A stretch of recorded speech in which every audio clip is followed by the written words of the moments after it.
The Budget Committee of the Whole for the Everett School Committee, Thursday, February 20th, will come to order. Roll call, please, Warren. Mr. LaMonica? Here. Mr. Murray? Mr. Panarisi? Here. Mr. Parker? Here. Ms. Sarni? Here. Mr. Barrows?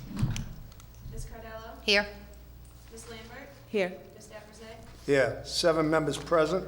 We have a quorum. Let's begin with the Pledge of Allegiance.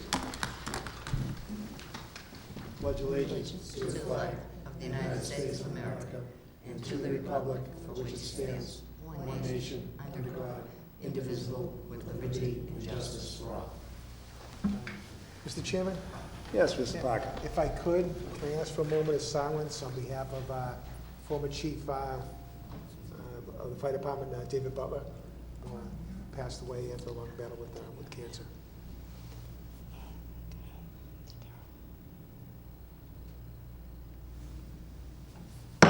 Thank you. Thank you, Mr. Parker.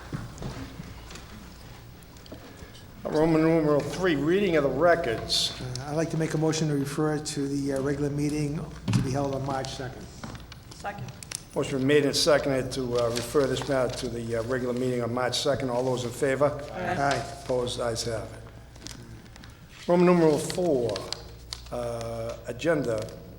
I think we're still going to have you, Ms. Gauthier. Go ahead and read this, please. Sure thing. Item number 1, discussion of private investigations for personnel matters. Mr. Epperson. Thank you, Ms. Gauthier. It's not the most appropriate thing to be on the budget, but as far as an expenditure goes, I just want to get it out there because I've tried to get this matter on the various agendas for going on over a month now. And what precipitated this was, I got a phone call from Attorney Galvin the other day. And again, not going to get into names, just going to talk sort of in generalities. But Mr. Galvin stated to me was that we have an individual, an administrator that has basically 3 investigations already going on. And Mr. Galvin asked me for authorization to refer this matter also to the law firm that was conducting the other 3 investigations. And I said yes, but the problem I have with all of these things is, and I think we all learned it at the seminar that we went to by the Mass Association of School Committees, is we as a group have authority. We as individuals do not have authority. Situation came up where I was involved. I requested an investigation into an employee of the Everett Public Schools, and my understanding was that investigation was authorized by former school committee member Mr.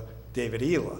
Well, I just believe that there is a problem with this whole situation. I think several months ago we met. I think we were trying to cut down on the number of law firms, the number of attorneys. In all due respect to the attorneys that are present here tonight, but the point being, trying to cut down on this stuff, trying to keep a handle on it. The one thing I believe as a school committee that we are responsible for are expenditures. Mr. Abramsky is not here tonight, and we've been told for quite a while now that we're in a good money situation, but you know, the problem, like Mrs. Gauthier, I talked to Mrs. Gauthier about having this intense meeting about these investigations, which would require the attorneys to show up, their clients to show up, all this. And when I thought about it, I said, to have that meeting will probably cost us upwards of $5,000 based on all the attorneys, all their clients, the amount of time it would take. And I personally am trying to accomplish the exact opposite. You know, we went, as Cynthia pointed out to me a short while ago, we came here just a little while ago, we went into executive session, stayed there for about 2.5 hours while we had an attorney tell us about cases that we didn't even know about, the workman's comp cases that were going against the city. So the reason I put it on the agenda in terms of the budget is that you know, at the end of the day, this is going to be an item that I think is going to cost us a lot more than we're aware of, and I don't want it coming back against us, because I think this is the type of thing where I think we needed a little bit more input from the school committee before we did all of this. And I've spoken to Mrs. Gauthier. I'll let Mrs. Gauthier have an opportunity to speak to this. I believe her intentions were good because of some of the people, including myself, that were involved in some of these situations. But ultimately, at the end of the day, someone has to pick up the tab. And I just don't like the idea that you know, we've got a human resource director, we've got Attorney Galvin. I think there's people that, like I said, I mentioned it one night, there's one particular investigation that really troubles me. It's between two administrators that we should have just got them in a room, banged their heads together, and said, look it, either learn to get along with each other or somebody head out the door. End of story. And that would have been the end of it. And instead, again, with good intentions, several thousands of dollars were spent, and at the end of the day, the findings were pretty much no findings. So, again, I've said my piece. I don't know if anybody else wants to comment, ask any questions. I'll give, like I said, Mrs. Gauthier. I don't know where this goes other than the fact that, you know, when the new administration comes in, I would just at least like to have Superintendent Tahiliani have all these matters laid out before her as to what's going on, who's involved, costs. I mean, and quite frankly, from my perspective, some of these things I think we should just end. And I'd like to, you know, from the school committee stance, I'd like to see what exactly our relationship is with these different law firms, because, again, that's what I thought we're trying to get away from. Ms. Cardello. Thank you, Mr. Chairman. Actually, I'd like to hear what Mrs. Gauthier has to say. Give her, you know, let her speak, and then I would like to speak on this. Thank you. Very good. Mrs. Gauthier, you have the floor. Yes, thank you. So, there are a few things going on here. Because of the former superintendent's issues, I didn't know what was, for lack of something better, swept under the rug, something we didn't know about. And my honest effort was to expose all the wrongdoings, and let's try to clean it up so we can move on. We do have an HR director. That position was recommended by the attorney investigations of the former superintendent. So we went along with that. We hired an HR person. She has been nonstop investigating minor issues.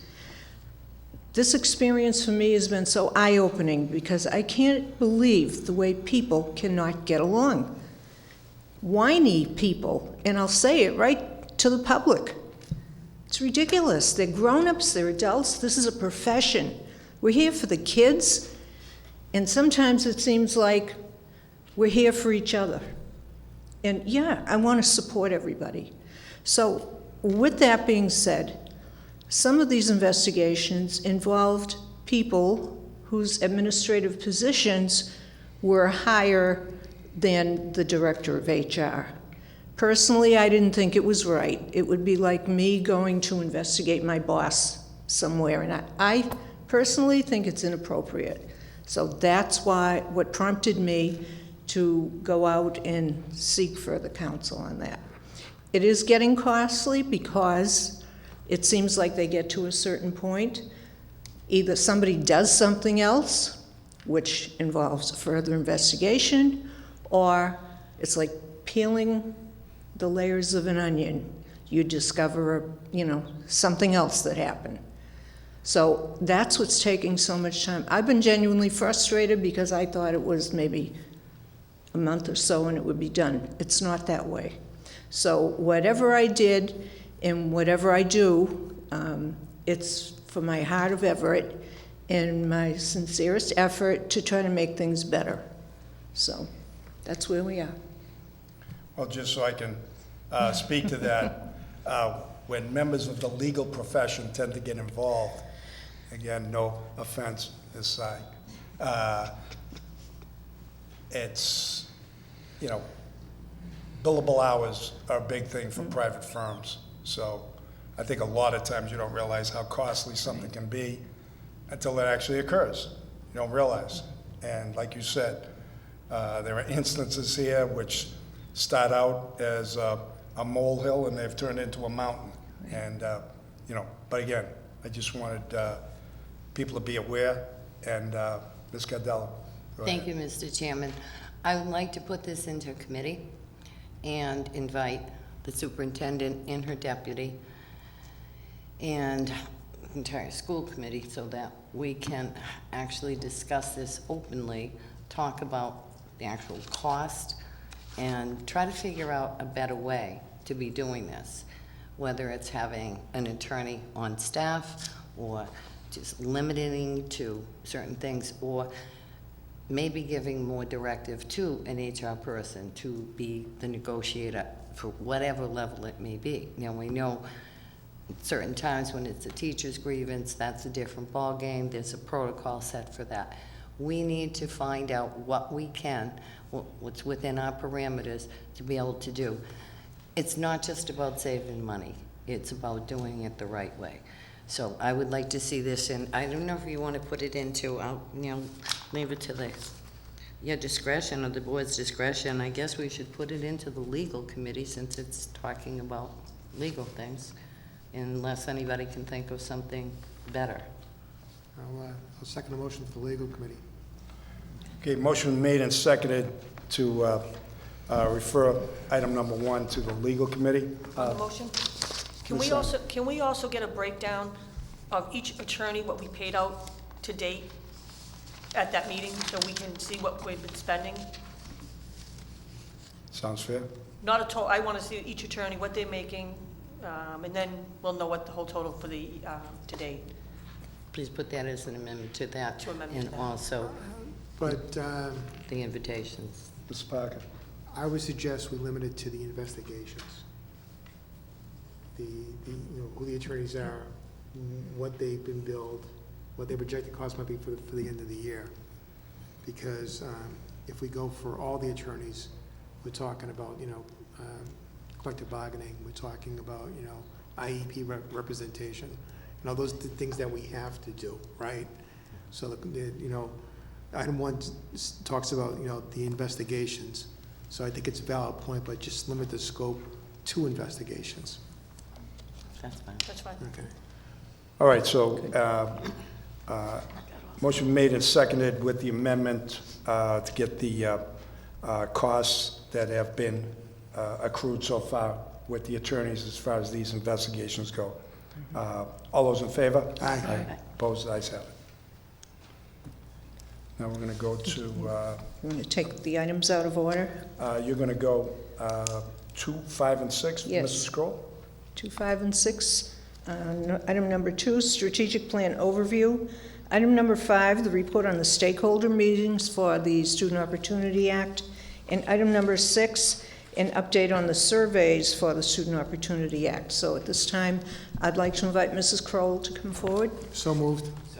A motion made and seconded to bring forth Mrs. Kroll. All those in favor? Aye.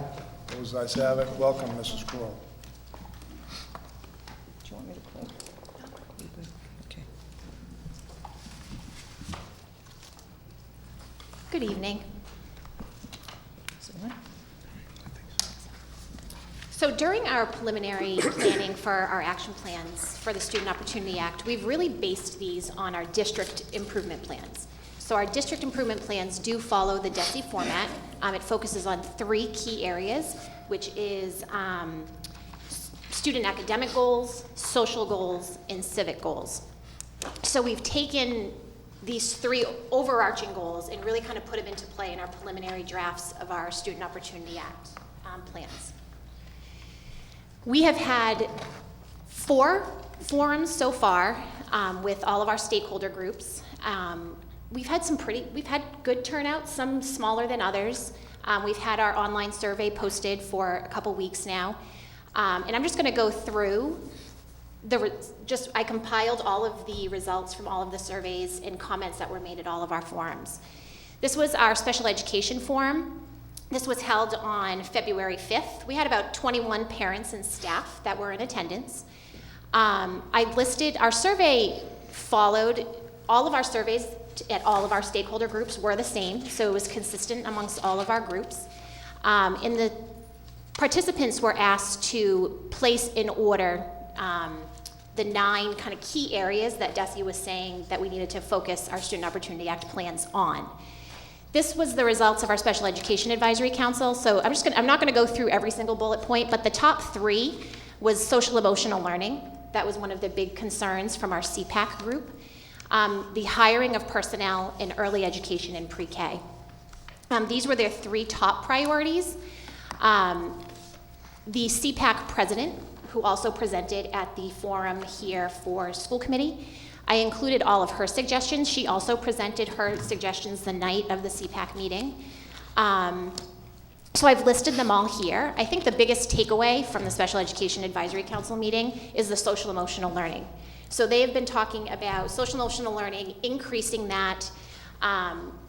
One of their main concerns is providing teachers with appropriate PD on how to deal with kids with trauma and with mental health issues. They're finding that that's a concern of the parents, that they know that teachers are trained, but that with the changes in the needs of some of our kids, they want teachers to have more targeted PD in regards to this area. They also talked about paying the staff, paid monthly PD, so they would like staff every month to get some very structured professional development. Also, sensory and calming rooms. So this has come up in a couple of our forums. Not all of our schools have sensory and calming rooms, so you would find that at the Devon School, the English School. The Webster may have some sensory calming rooms, but formally the Devons and the English School would have that. They expressed a lot of concern in regards to expanding that. And the last takeaway from the Special Education Forum is after-school programming. This has come up in almost every single forum. They're not only looking for after-school programs, but they also want it with qualified staff. This was particularly very important of our special education parents because they do feel as though after-school care is not necessarily prepared to take care of the level of need of some of our students. I also met with the Title I Advisory Council. This was on February 10th. This was a really small group. This is a group of parents and teachers. This took place at the Lafayette School. The survey results here, hiring personnel, again, social emotional learning came back at number 2, and they had a need for professional development. Here at the Title I Advisory Council, they spoke a lot of more interventions for students that are identified at risk. So we do a really great job of identifying kids who are below benchmark. They feel as though we need to have some more things in place for these kids that aren't necessarily making the progress that they should be making, and that it's like the same kids year after year who are still struggling. So this was a big concern for the Title I Advisory Council. They spent a lot of time talking about smaller class size, especially in K to 3.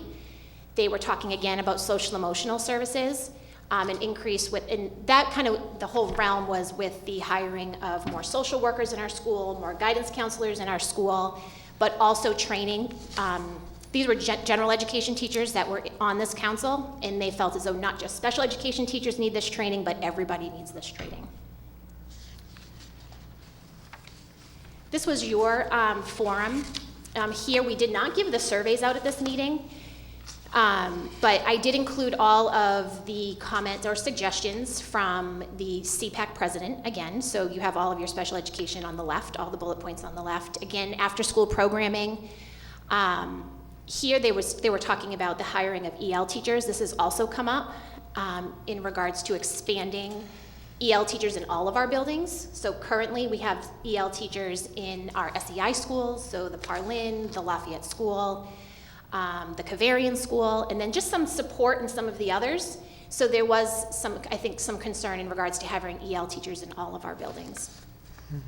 Building a new school has come up. It came up here at school committee, your forum, and it's also come up in all of the other forums, is building a new school. Some being as specific as they'd love to see an actual middle school in Everett. So not just a brand new school, but having a 6th, 7th, and 8th grade school. Expanding Parent Information Center, this came up here at your school committee meeting. It also has come up with the EL Parent Advisory Council. There was some concerns in regards to maybe not enough staffing at Parent Information Center, lack of translators, communicating at Parent Information Center in regards to when they can start school. So this came up here at your meeting and also at the EL meeting.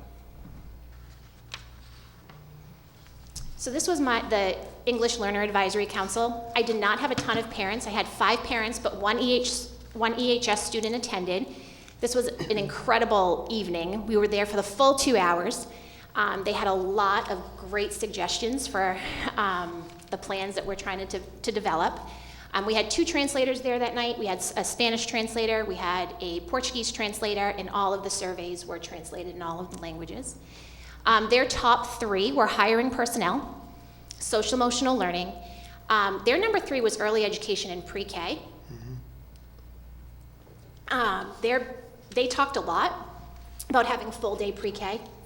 It's something that they were very passionate about. They felt as though our pre-K program should be full-day. This also came up on the online surveys. So full-day pre-K has come up a few times. They also have a big concern in regards to college and career readiness skills. So this came up that they want to make sure that when their kids are leaving EHS that they are ready for college.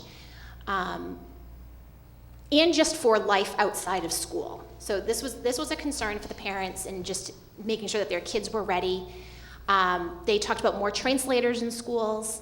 They do find it sometimes difficult when they come here and they're we have, one Portuguese translator, one Spanish, and they may be busy at the time, so they come in the building, they're here for a long time. So they would like to see more translators. The next 2 bullet points I found very interesting from this group when they were talking about they need help navigating the school department.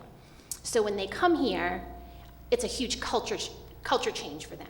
And they don't know how things work. So they don't know that being tardy for school might not be a good thing, or bell schedules, or, who is the dean? What is a dean? So they had a lot of concerns in regards to just helping navigate. Who do they talk to? So, who is the superintendent? What is her job? Where do they go for help with after-school programming? So this was something that they would like to see just more help navigating. They also talked about expanded times for meetings. So expanding when we do parent-teacher conferences, not just at night. They'd like to see times during the day in which they could see their child's teacher. They talked about job placement. So they'd like to see some job placement opportunities for themselves and for students. Smaller class size and translated attendance calls. I've already had some discussions in regards to translated attendance calls, so hopefully that can get changed soon. Everett Teachers Association, they met on February 13th.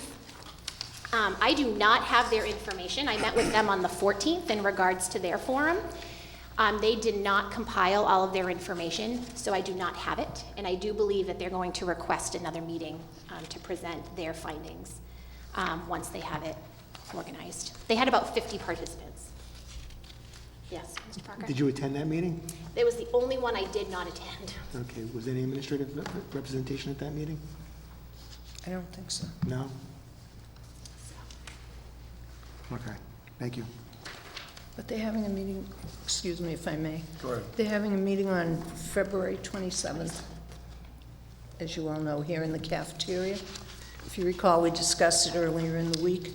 Yeah, no, I understand that. So- It's just that I would have liked to have had an understanding of maybe what the top Right. 3 discussion points were, So I spoke with 2 of the, And the reason why, reps. why I'm saying what the top 3 might be, because I want to see where they stand in line with what you've already presented. we should have it. I was hoping that they were gonna send it to me over vacation. Okay. But they, I think, really wanted to present their own information to you. All right. And can I clarify something on the 27th? So one of my questions was, how are you going to compile, the information that's going to be shared? So I spoke to Jessica Goldboots. She was here for the public hearing. And she says that, yes, that they will, meaning they is the Everett Education Coalition, will compile the meeting minutes, so to speak, and share that information with us. So that'll be the vehicle. So it sounds like they're really spearheading the night, but that's, we'll wait and see. So, okay, thank you. You're welcome. And then the last group of information that I have is for our online surveys. So this was posted February 6th through the 17th. It's still posted now. The 17th is when I stopped, I had to compile all of the data, but it's still on. And I think I've had maybe 1 or 2 extra completions since this PowerPoint was put together. Here, the survey results showed, again, social emotional learning as number 1, hiring personnel, and curriculum and equipment. These were the top 3 areas. Some of the suggestions from the online survey, again, full K, pre-K came up. The hiring of adjustment counselors came up a few times. Technology on the home surveys, I think that maybe came up about 4 or 5 times, along with one-to-one devices, K to 12. So currently we are one-to-one devices 3 through 8 right now. And hopefully, I think with the initiative of purchasing more up at the high school and then bringing it to another grade in maybe 2nd grade or 1st grade, whatever, at this point. Foreign language came up, K to 8, adding foreign language to our middle schools. Strategies for increasing teacher engagement, increasing staff. So here they talked about guidance counselors, EL teachers, substitute teachers, and special education teachers. Specific reading teachers, so hiring more specific reading teachers to help those kids who are not reading at benchmark, or specialty reading teachers such as Wilson instructors. Here, this is where we saw our building a middle school. PD on anxiety and social disorders. Half-day schedule for PD, so they would like to see some half-day dismissal times, so teachers and students coming to school until noon, doing an early release, and then from noon to 3:30, teachers would be participating in professional development, because currently our PD schedule is, we just have PD days at the beginning of the year, so we have 2 full-day PDs, and then the end of the year, no structured professional development, unless teachers take it on their own through the district. So that came up here on the online survey. Again, home economics, that came up, so increasing home economics classes. So they talked about sewing, cooking classes, financial planning. So I think just more looking at like the overall educational experience, not just necessarily the academics, math, social studies, whatnot, but really just exposing students to more opportunities in our schools. And that's it. So we had 56 total online surveys, and 28 were teachers. Mr. Parker? Hi. So let's talk about the survey. Yeah.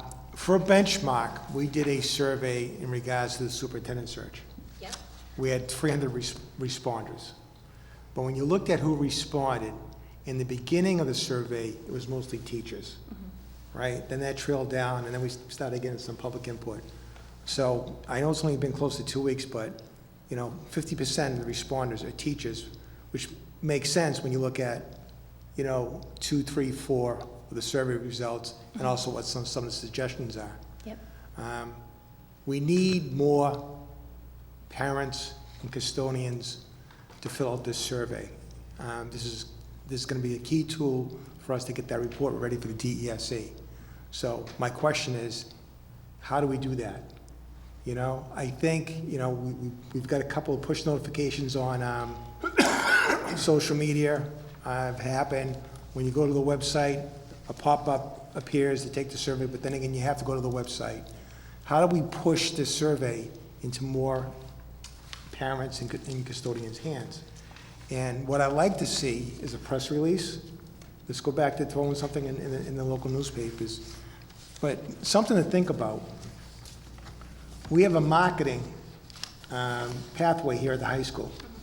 How can we, and if so, how can we use the marketing students in the marketing program to push this survey out to the public? Whether, I don't know if we can do it through School Messenger, Classroom Dojo, or being in the, training for the marketing field, can they come up with some type of innovative idea that we're not doing? Because, we absolutely need more parental input, adult input, and today's the 20th, and, the survey is due, 5 weeks away? So if you can discuss that amongst the administration, yourself, the high school, I'd appreciate that. Sure. We haven't pushed it out through School Messenger yet. I mean, that's something that we can definitely do. School Messenger is our system, our automated system for calling parents in all of the schools. So we could put that out there, encouraging parents to fill it out online. We can definitely do that. We can touch base with marketing. I mean, and even an old-fashioned written notice that goes home with the Yep. kids. So, again, so the benchmark for the superintendent search was 300 participants. So we should have a minimum of 300. If not, we should croak that number. Okay, thank you. You're welcome.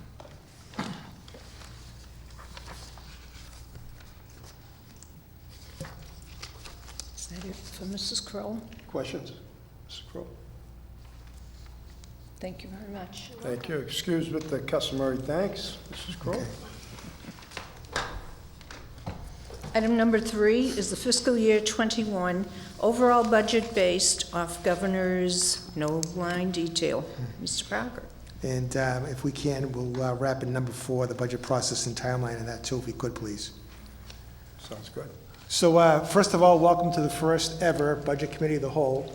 Just to give you some background, in past years, the budget was always put together by the Finance Committee. As a result of the School Finance Task Report, they recommended that the body as a whole put together the budgets. This way, everybody's got skin in the game, for lack of a better term. So here we are. Thank you for being here. So you have some information. One of them is Article 6, which is the Finance and Fiscal Procedures. This is the city charter, which I think goes back to 2014. So Section 6.3 is submission of the operating budget. There's 2 things that I highlighted. One is that the mayor needs to submit a budget to the city council 45 days before the end of the fiscal year. Now, if I'm using 45 days as a 5-day business week, that's 8 weeks? I'm terrible with math. 9. It's 9. 9 weeks. Okay?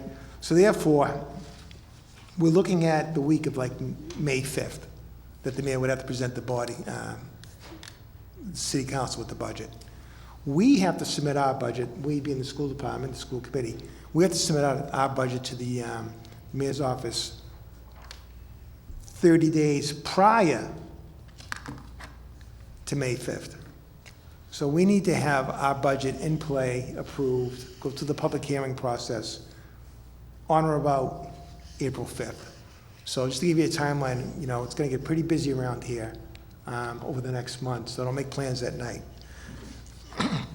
With that, the only thing we've got going so far to talk about from as far as numbers go, and Mr. Brimsky has the week off, and that's why I'm going to pitch in for him, is the governor's budget, which came out late January.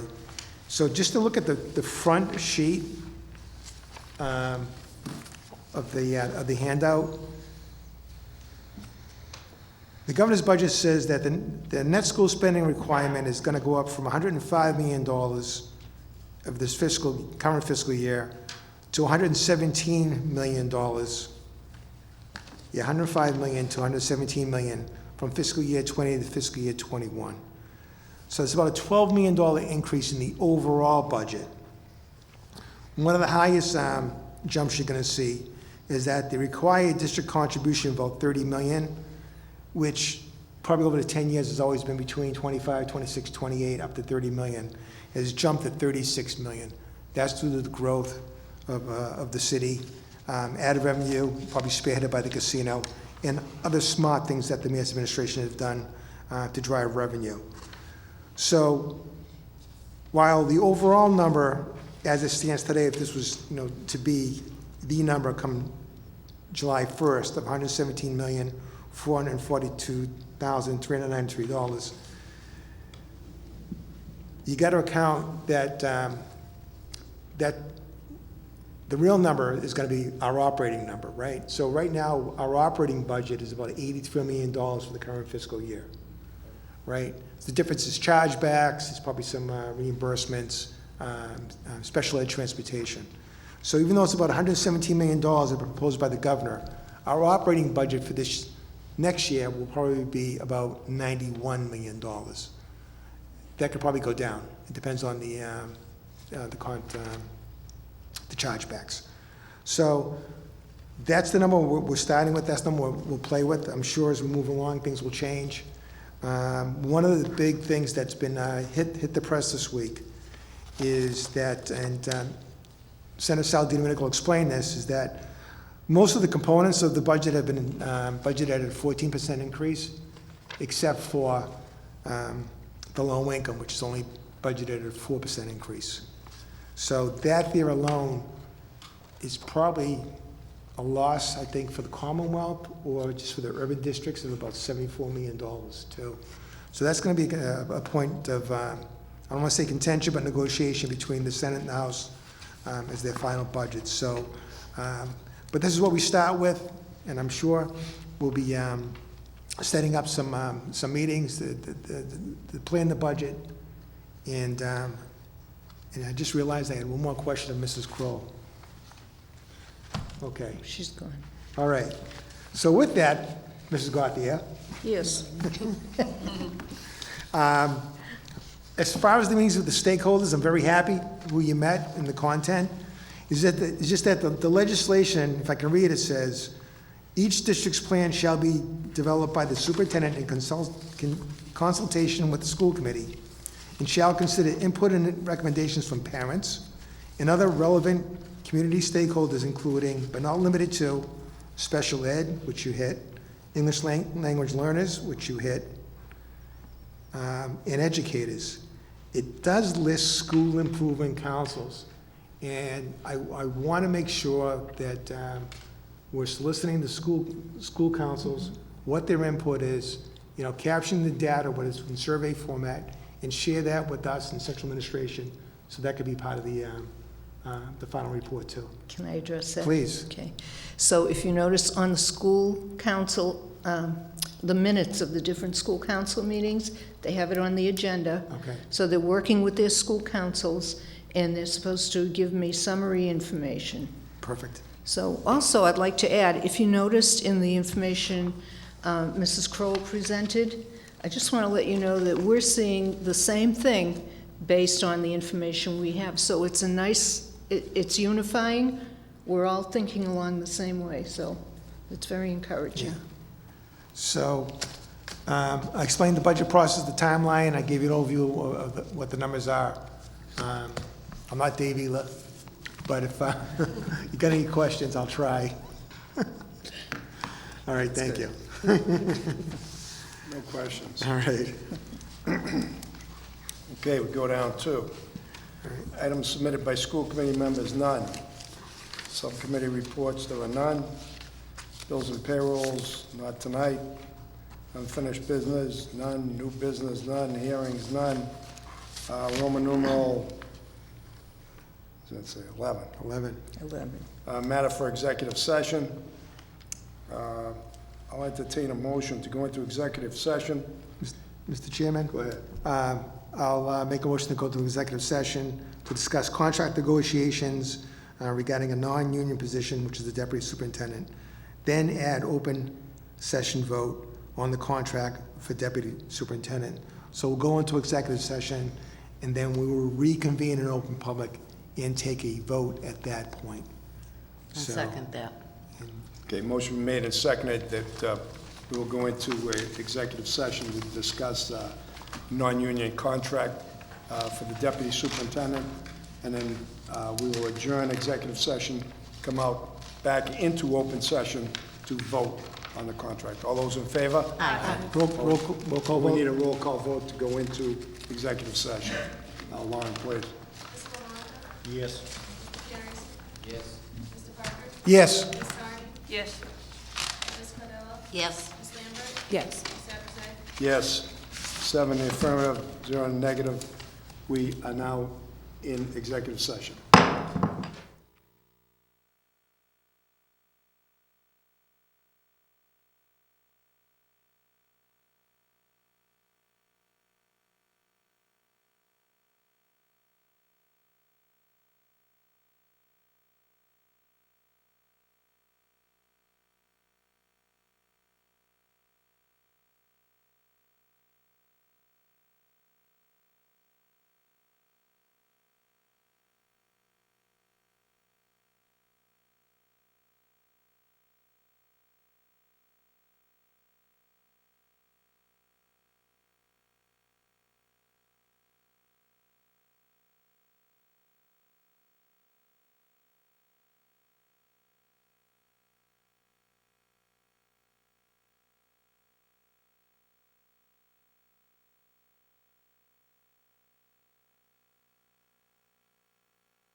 All right, school committee of the whole on the budget is back in open session.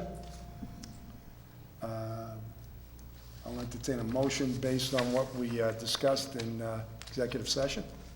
Make a motion to accept the contract as amended? I'll second it. Motion's been made and seconded. For To- Kim Tasai. Kim Tsai, Kim Tsai. Okay, Deputy Superintendent. Deputy Superintendent. all right, motion made and seconded to accept the contract as written for the Deputy Superintendent Kim Tsai, as amended for, number 12 was the bereavement, and number 18 just needed some rewording. We're going to do a roll call vote. Lauren? Excuse me, Ms. Parker. if I could, roll call vote stating the candidate's name. Ms. LaMonica, Yes, and Kim Tsai. Mr. Panarisi, Yes, Kim Sai. Mr. Parker, Kim Tsai. Ms. Sarni, Kim Sai. Ms. Cardillo, Yes, Kim Tsai. Ms. Lambert, Kim Sai. Ms. Appleton, Kim Tsai. 7 in the affirmative, 0 in the negative. Kim Tsai has, we've agreed to a contract for Kim Tsai to be Deputy Superintendent of the Everett Public Schools. Congratulations, Ms. Tsai. Congratulations. Make a motion to adjourn. Second. Motion made and seconded to adjourn. All those in favor? Aye. Opposed? Ayes have it. School committee is adjourned.